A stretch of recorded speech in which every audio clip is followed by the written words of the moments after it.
Right, obviously, some of you really like the pick a deck. So, we're going to have you concentrate on the decks. Again, remember, look at the decks, concentrate on the one you want. I'll give you a minute to look at the decks and see which one draws your eye. And then we'll do a card for each one. So, you ready?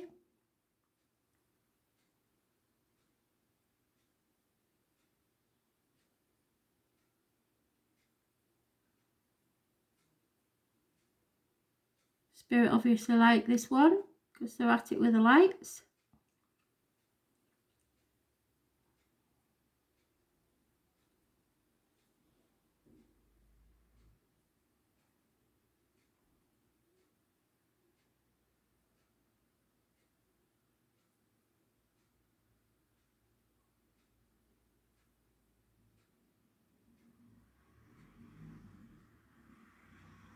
We've got a few more seconds while I deal the cards.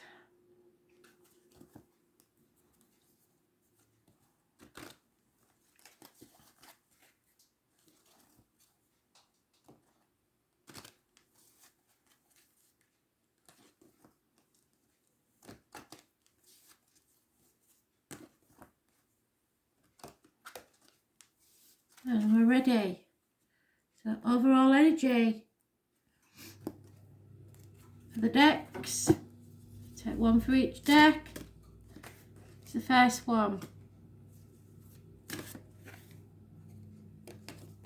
Actually put that the wrong way around, so we'll turn it round.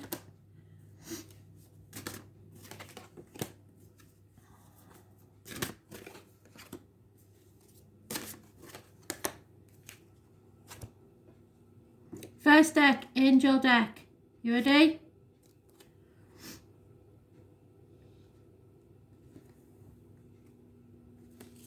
Keep your eye on your deck. The overall energy is change.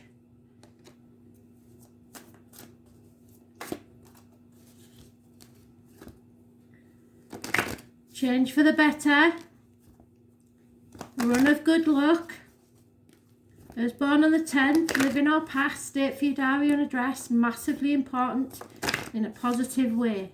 Fixed signs are mentioned. Taurus, Leo, Scorpio and Aquarius. Capricorn is also mentioned. And those born 1965 plus or minus 12. You got your first card. Surrender to what is.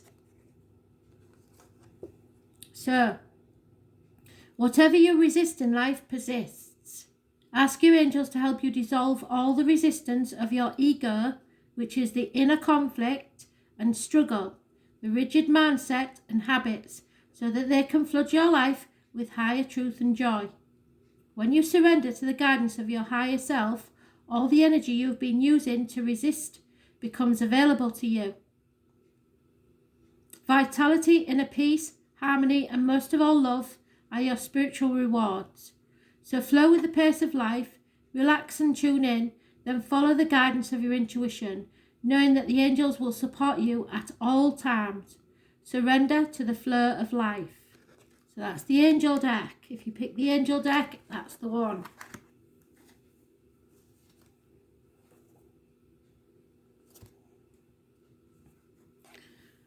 And we have the Aboriginal deck. If you pick that one, your card is the Fool. Feel the fear and do it anyway. A brand new phase of life.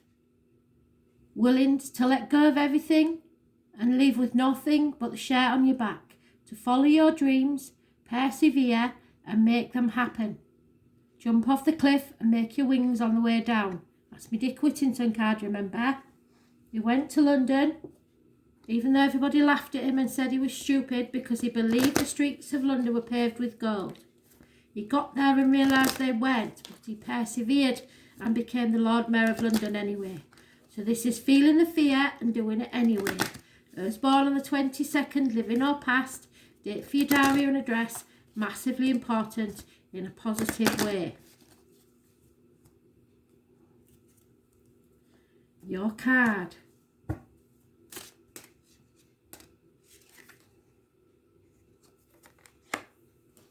the Lady of the Lake. So this is the third eye chakra. It's in the middle of your forehead and it is speaking to spirit. So, purple chakra, Lady of the Lake. This is about trust issues. So even though you feel worried about a certain thing, the Lady of the Lake is the keeper of Excalibur and the voice of the goddess during the times when Avalon existed on this earthly plane. She is the mother of Sir Launcelot and a great friend of Merlin. There were 9 ladies of the lake, of which the final lady, Vivian, is best known. She ruled during the times of Christianity and was introduced to the Britons when Christian priests denounced belief in any other than their own true Christian God. The Lady of the Lake made an agreement with Arthur when he was just a young man that if he would support the cause of Avalon, she would allow him to take Excalibur from the stone and rule the kingdom of Britain. To which he agreed. However, as the years passed, and through the insistence of his Christian wife Guinevere, he began to rule his kingdom as a Christian king, forgetting his allegiance to Avalon and the goddess, so somebody's wife may be influencing them in the wrong way. The practice of ceremonies and rituals relating to the old ways which worshipped the goddess were frowned upon, and over time began to slowly fade away. Eventually, Avalon disappeared into the mists of Glastonbury, and with it went the practices of worshipping the goddess. It is important to value your own beliefs. They are what guided you in your life's journey. Often we are tempted by others who influence us and their ideas that seem more glamorous or hold a promise of greater riches. However, before making such life-changing decisions, take a moment to check your feelings. Are these feelings related to the hype of possibility of the new? And most importantly, is there any real substance to what you're being led to believe? It is normal for you to rush into decisions, but this time is for quiet reflection and to notice the chatter in your head and feel what your body is telling you. The decision challenges your beliefs and brings with it a responsibility for life-changing events. Yes. Take your time, possibly 2 to 3 days, and your decision will be the correct one. So you have 3 days to make the decision whether you're going to take the leap of faith or not. But either way, once the decision is made, you have to stick to it. So again, that is the Aboriginal deck.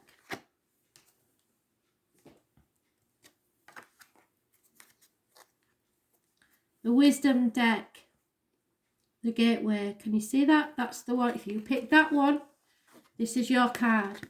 Arguments with a woman. Mothers, mother-in-laws, mothers of your children, infertility, failed pregnancies, terminations, a lack of growth in a situation. There is no growth and no way forward in this situation. Those born on the 3rd or the 30th, living or past, date for your diary and address, massively important in a negative way. It has a curious connection to November the 11th and the military. Remembrance Day in the UK and poppies. So if you concentrate on this deck, this is your card. You ready?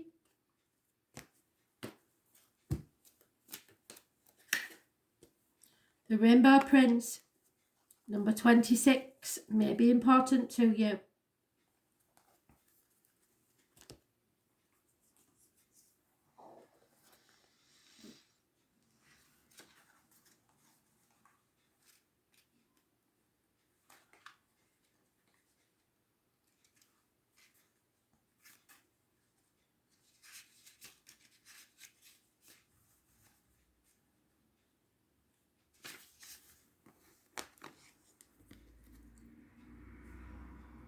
The Rainbow Prince appears as your ally. He reminds you about the law of compensation and the law of receiving.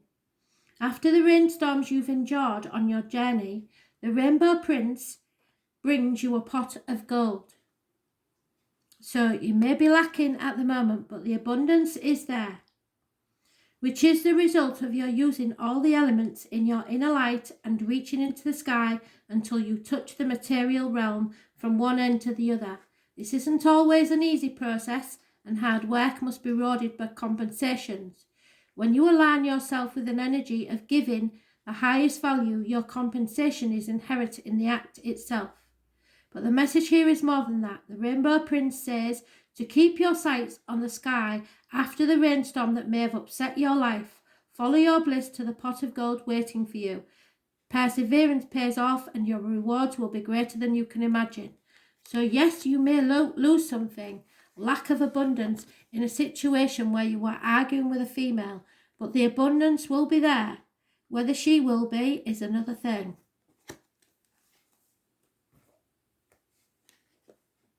So if anybody leaves you in a time of need, you know you don't need those people in your life. The Goddess deck. Your card is the Tower. This is a shock. This is possibly arguments, accidents, losses within the home, people leaving home. This is those born on the 16th, living or past, date for your diary and address. Massively important. Electrical and water problems. But it could be also a very passionate encounter, explosive events, and something that rocks your world. So what is this about, Spirit, please?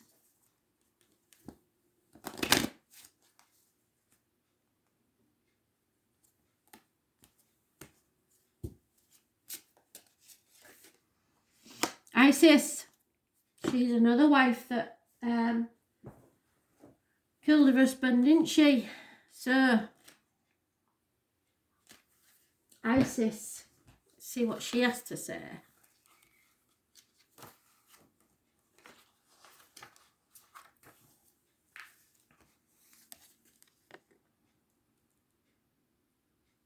Drawing the Isis card is rather special.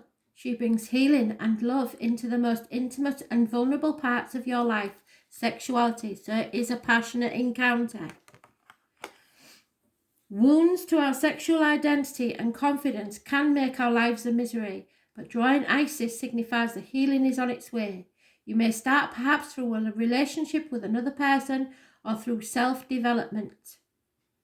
To feel healed in yourself and able to feel more joy and more energy. So sexual healing. You will undergo a psychic rebirth in which your creativity blossoms and you feel beautiful and loved. Tentatively at first, then with growing confidence, like a flower going from a bud to a bloom. And your ability to love and to create will heal. It will feel like magic, and indeed Isis is a speaker of spells and has knowledge of the best kind of magic, which is love. So with love, passion returns. And finally, the light worker's deck. And you can't have a bigger light worker than Buddha.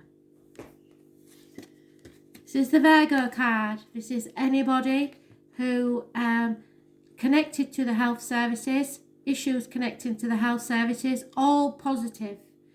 This is Spirit sending you a guide so that you do not walk the next part of your journey alone. They will guide you so you do not stumble and fall. This rules the intestines and the abdomen, your gut instinct. You may have to sacrifice worldly goods to find happiness within your soul. Those born on the 9th or the 27th, living or past, date for your diary and address, massively important in a positive way. So what does this one say?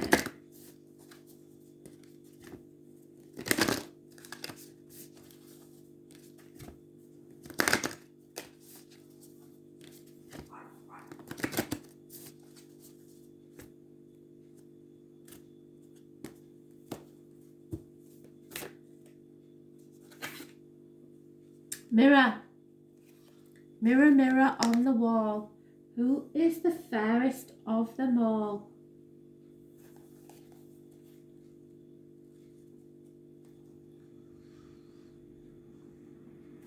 Master number 44.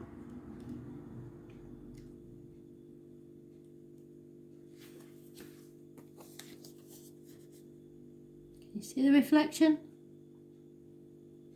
The filter of our own experience is how we experience life 90% of the time. So we will see things by ways of how we have been indoctrinated, the things we have experienced in our lives. When someone reminds us of an unhealed experience, we get triggered.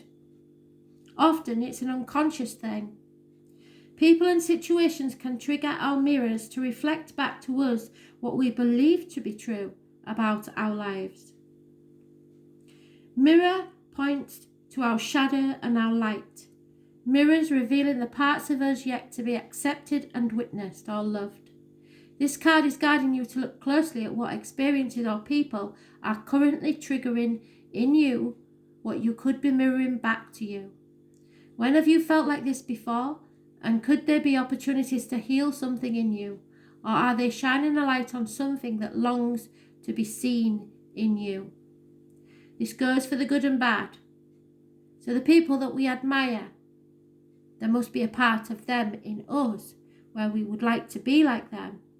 And then sometimes we try to pull them down and make them smaller to make ourselves feel better. Or the people that are worse off than us, and we look down on them for fear that we might one day be them. If we do not realise what that trigger is, that they trigger it within us, then it is still yet to be healed, and we will remain hurt and wounded ourselves. Who or what is triggering you? What is in you that they are triggering? And what part of you longs to be witnessed? So, abandonment issues. If a parent left the home when you was a child and you swore that you'd never ever leave your children,